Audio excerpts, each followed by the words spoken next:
Hey, it's 48 Sharks. So here's a story about midnight at Moscow. Let's go with that because that's what it's called. Midnight at Moscow, to me, means, refers to a very traumatic event that was the name of the event that happened when I was a child. One of many. And Midnight at Moscow, fucking emotionally and fucking mentally, was the longest and still is the longest long lasting effective fucking, let's say, torture mechanism my stepfather used against me. And I could be a little overzealous, but let's just call it what it fucking is, man. I fucking Trump's a Trump. So my he was in the Vietnam War, and my mother was massively abused, but the blame was always on the fact that like he would have nightmares, and he would just punch and kick her in the nightmares. Even after they separated, she still, like, spatially, she still had fucking bruises. So fuck you, Charles Arthur Black. Like, sit on my middle finger and fucking fuck you, bro. I could say so much hate, so much hatred for that fuck. But as a child, man, me and my sister, we had split custody between our parents. My mom, she always did her best. She honestly married this fuck because she thought that, like, she could manipulate him. Not manipulate him, but, like, might provide us with, like, a great thing. Again, because of the military shit. And because her uh, dad was in the military. So it's fair enough. Fair enough. I could see what my mom's point was with everything. But Midnight at Moscow comes down to after the TV is off at like 8 p.m. There's no smartphones. Don't use your Game Boy. No books because the lights are out. Just everything's out at 8 p.m. And you need to go to sleep. And it doesn't matter how much you miss your dad. It doesn't matter how much what the fuck is happening. Just go to sleep, And I had a hard time with that.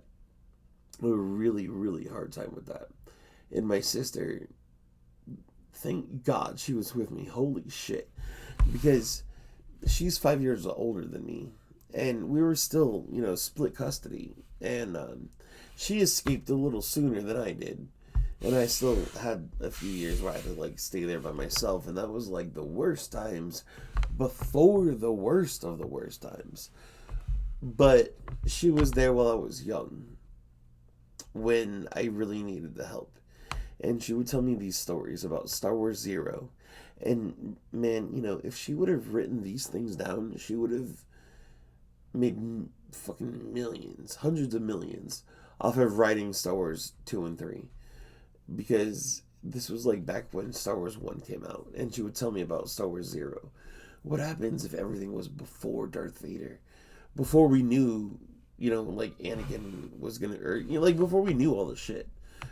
And my sister would just tell me this, and she would talk to me about Peter Pan. God bless, man. And then after she left, that's when shit got real, man. Even when she was there, and she was too tired and I didn't want to bother her, or she wasn't awake, I would have to knock on the door ever so quietly.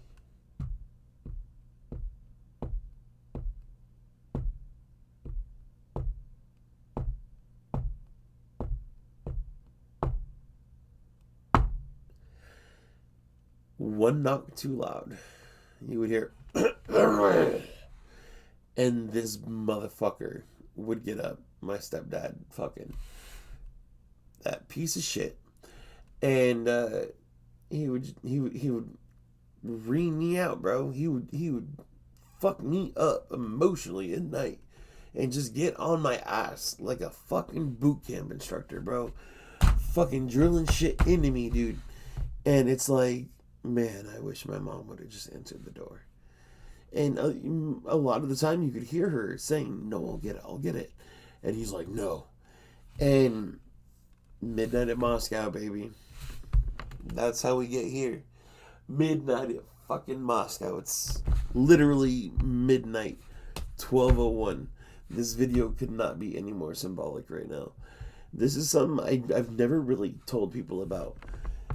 And midnight in Moscow, it just makes so much fucking sense to me.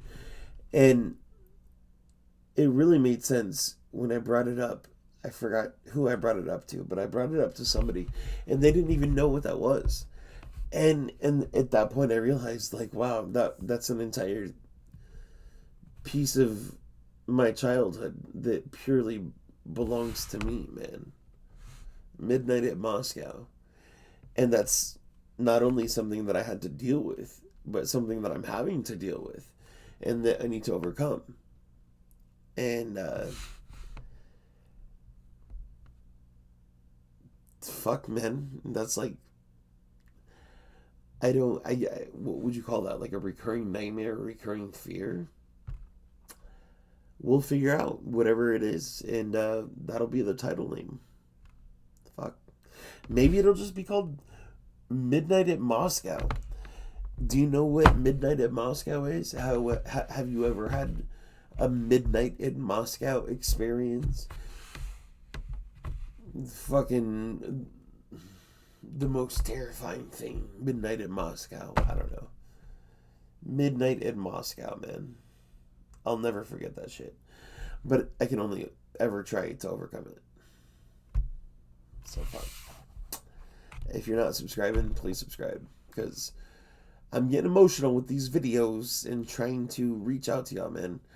Mental health is a fucking thing that we're missing in society. And we need to normalize this shit. People are feeling real weird out here. People are feeling really weird out here. And we need, a lot of people are trying to get some followers. Who's actually leading? I'll be a fucking leader.